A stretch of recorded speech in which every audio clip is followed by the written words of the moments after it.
Farmácia é alvo de bandidos 8 vezes em menos de uma semana em Campina Grande. Às vezes parece coisa de novela, né? De filme. Né? A gente assistindo, a gente fica até constrangido assistindo os vídeos. Jovem de 19 anos é morto e bebê de 1 ano é baleada em João Pessoa. Eu escutei os disparos, quando eu corri, não vi mais nada, só vi a mulher dele desesperada com a bebê no colo, sangrando. 5 anos depois de virar patrimônio do Brasil, Feira Central continua convivendo com problemas que afetam feirantes e clientes. E ainda, a boa expectativa do comércio para o Dia das Crianças, uma das principais datas do segundo semestre. Hoje é quarta-feira, 28 de setembro de 2022, Dia Nacional de Vacinação contra a Raiva. O Borborema Notícias está no ar.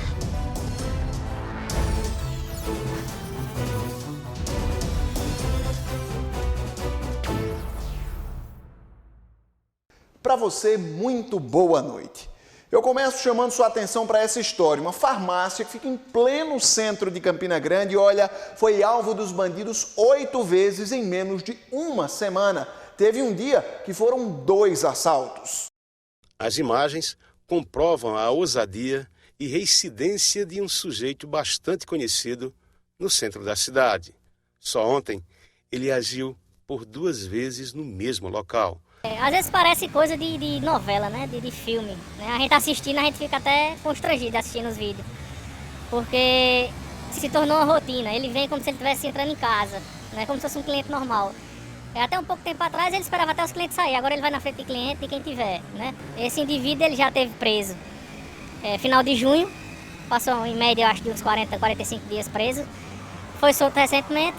A partir do momento que foi solto, voltou para o mesmo lugar e faz o mesmo delito, né? Ele entra na farmácia, né? Ele ameaça os funcionários, né? Não tem horário, né? Mas a maioria das vezes é à noite.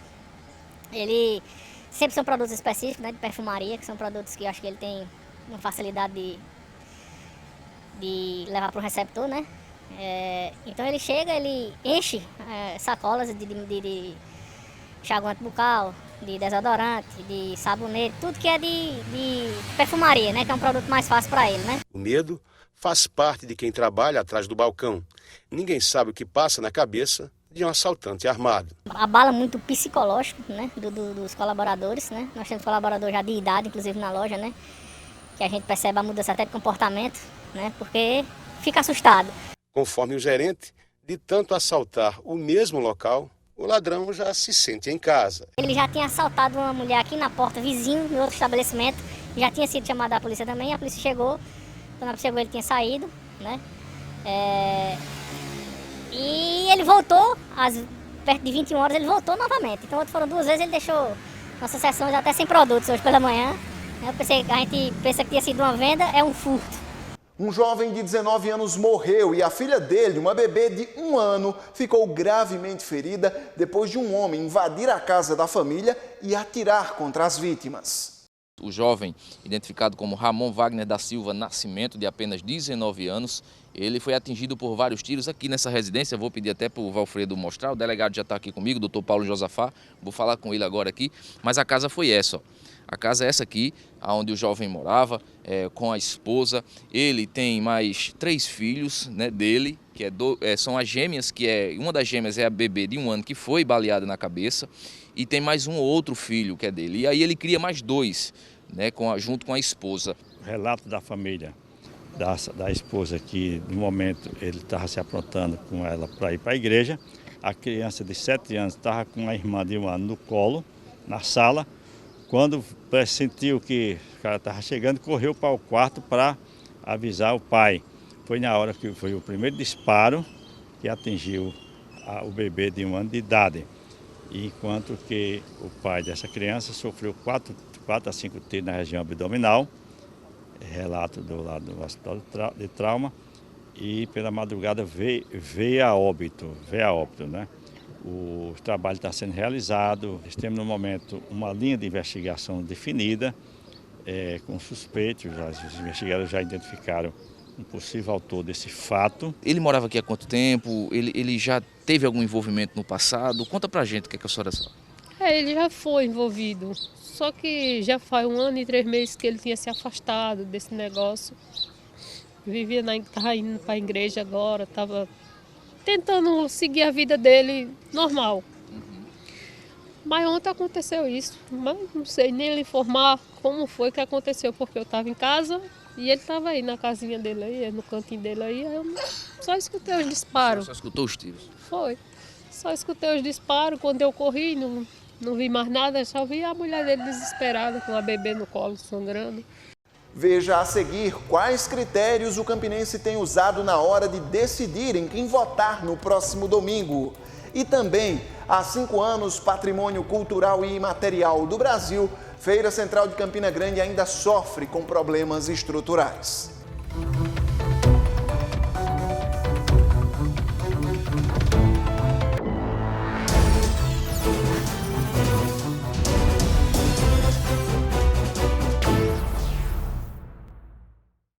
Estamos de volta com o Borborema Notícias. Há 5 anos, a Feira Central de Campina Grande ganhava o reconhecimento de Patrimônio Cultural e Imaterial do Brasil. O título dado pelo Instituto do Patrimônio Histórico e Artístico Nacional, o IPHAN, levou muito orgulho a quem vive na feira, mas gerou também a esperança de dias melhores. Promessas que há anos nunca saíram do papel. Um espaço que faz parte da história e do desenvolvimento econômico de Campina Grande, que também carrega características culturais singulares. Essa é a Feira Central, um comércio que passou por outros pontos da cidade até que na década de 30 se fixou onde está até hoje. Todas essas características fez esse espaço de cerca de 75 metros quadrados ganhar, há 5 anos, o título de Patrimônio Histórico, Cultural e Imaterial Brasileiro. Um reconhecimento bem-vindo para quem vive da feira e se orgulha desse lugar, mas que trouxe também esperanças de melhorias. A princípio, a gente ficou assim, foi contemplado, né, com esse reconhecimento como Patrimônio Histórico Nacional do Brasil, e a gente pensava que teria um olhar diferente, até mesmo pela representação política, né? A feira ela tem sido alvo de muitas promessas há várias décadas aí de melhoramento na infraestrutura, né? Para proporcionar um melhoramento das vendas, né? Segundo o presidente da Associação dos Feirantes, o último projeto, datado de 2014, previa a requalificação da Feira Central, com reformas, por exemplo, do Mercado Central e a requalificação do Largo da Feira, que nunca saiu do papel. Então, para mim, existe sim hoje na Prefeitura esse projeto que poderia sim ser aproveitado até hoje e pôr em prática, que a gente ia ser beneficiado bastante. Para quem comercializa aqui, a falta de melhorias afasta clientes. Seu Luiz tem propriedade para falar sobre isso. Afinal, comercializa carne aqui há 53 anos. A feira diminuiu muito, 90% diminuiu. Acabou mesmo a feira aqui. Melhorias que também são apontadas pelos frequentadores. Melhora esse piso, né? Porque no tempo de chuva, né? Ninguém aguenta andar aqui. Os comerciantes acreditam que algo poderia ser feito sem tirar as características que tornam a feira um lugar único. Abandonaram a feira, né? A questão cultural é muito forte, a feira não vai morrer nunca. De fato, isso aí a gente percebe, né?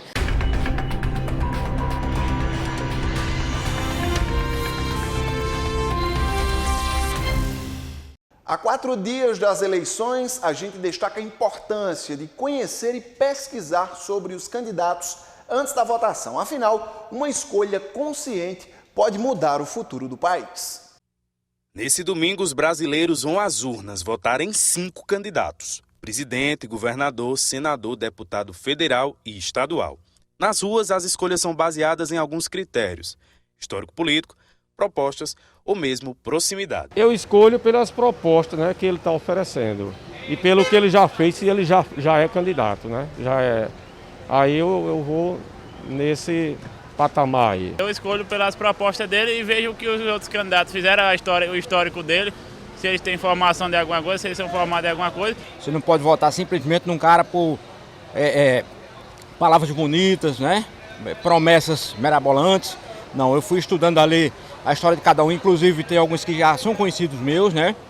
E eu já conheço a sua vida, sua trajetória política, né? Homens sérios, de lutas e de compromisso. E foi assim que eu decidi. Segundo esse advogado especialista em direito eleitoral, o caminho para o voto consciente parte do conhecimento sobre o candidato. Você tem o voto como o maior mecanismo para o eleitor nesse processo democrático. É onde você vai fazer a escolha de quem vai ser seu patrão durante 4 anos. Então, tanto para aqueles cargos do executivo, de governador, de presidente da República, tanto quanto os cargos legislativos de deputado estadual, deputado federal, é fundamental que o eleitor faça uma avaliação da história do candidato, das suas propostas, do que é que ele já realizou ou não realizou, para que possa exercer esse voto de maneira mais consciente possível. Depois de entender as propostas e definir o candidato, o eleitor precisa ficar atento à ordem de votação. Deputado federal com 4 números, deputado estadual com 5, senador com 3 números, governador e presidente com 2 cada.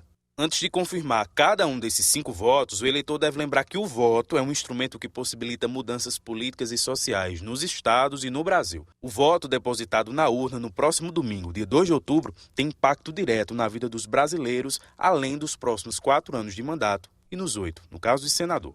E por falar em eleições, eu lembro a você, nosso telespectador, que a partir da próxima segunda-feira, nossa programação, no horário do finalzinho da manhã e início da tarde, volta ao normal, com o Borborema Esportes começando às 11h45, a Patrulha da Cidade com Zé Cláudio a partir do meio-dia e à 1h15 da tarde, a Hora do Povo.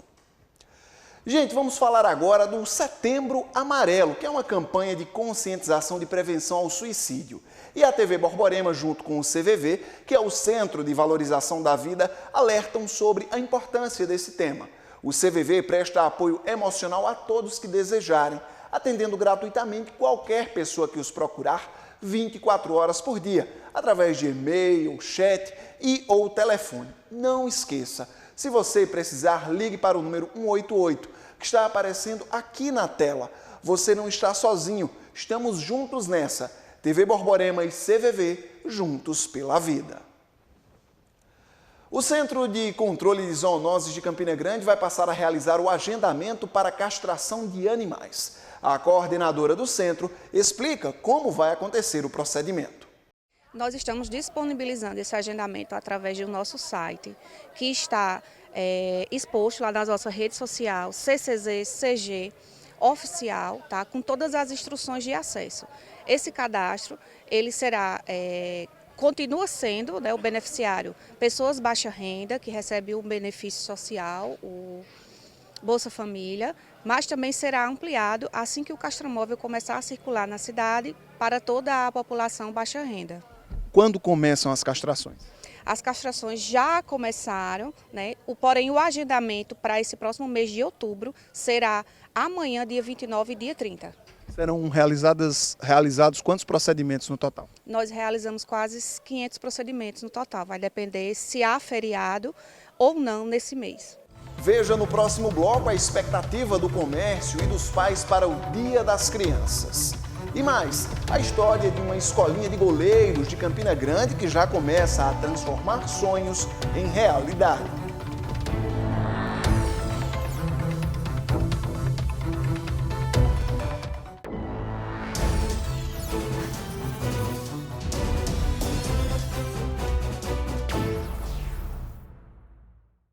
Outubro ainda nem chegou, mas uma data esperada no próximo mês é o Dia das Crianças. E a expectativa não é grande somente para a criançada, mas também para o comércio, que espera vender muito nesse período. Aos 2 aninhos, Cauã nem imagina o quanto a educação está presente nos brinquedos. Com a proximidade do Dia das Crianças, o papai Wesley e a mamãe Rafaela já começam a pensar em como presentear o filho. Nem caro demais e nem o mais simples. Eu acho que como é Dia da Criança, a gente tem que dar algo que fique gravado assim para ele, né? A gente respeita bem a questão da idade, porque como você sabe, tem alguns presentes que respeitam isso. Então já demos piscina de bolinha, já demos patinete, bicicleta. E a gente tenta mais prezar muito, que você sabe o que é principal agora no Dia das Crianças, criança é a questão do amor, do carinho, da presença, porque ser pai também é essa questão toda, né? Que a gente vê que em algumas famílias faltam isso e é um pouco mais complicado para as crianças. Recém-aberta, esta loja vive a expectativa das vendas no primeiro dia das crianças em atividade. E aí a gente está com uma grande expectativa devido a inúmeros brinquedos que nós temos para todas as crianças e e todas as idades, na verdade. E o investimento foi alto. São mais de 5 milhões de produtos disponíveis. Velocípede, boneca, dinossauro. Brinquedo para todos os gostos e todos os bolsos. O Dia das Crianças é considerada a terceira data mais importante para o comércio varejista, de acordo com a Confederação Nacional do Comércio, Bens e Serviços. Só no ano passado, a data movimentou cerca de 6 bilhões e 500 milhões de reais, entre vendas diretas e também no e-commerce. Mudando de assunto, vamos falar agora de esportes. No futebol, há quem diga que o goleiro é a posição mais ingrata, mas isso não diminui a admiração de muitos pela função.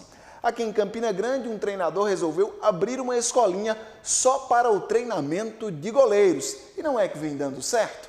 Ser goleiro vai além de evitar gols. Ter resistência, preparo físico e técnica para evitar contusões são tão essenciais quanto o talento. E para isso é preciso dedicação. Nós treinamos 2 vezes por semana, né, nas terças e nas quintas. E o trabalho é sempre 2, 3 horas por dia, né? Essa é a rotina puxada dos cerca de 30 jovens que participam da Escola de Goleiros Muralhas de Campina Grande.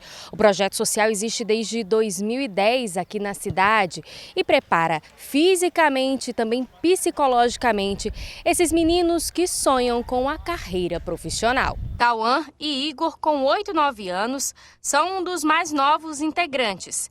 Sabem que para alcançar o sonho de defender times profissionais é preciso dedicação. Não tem moleza não.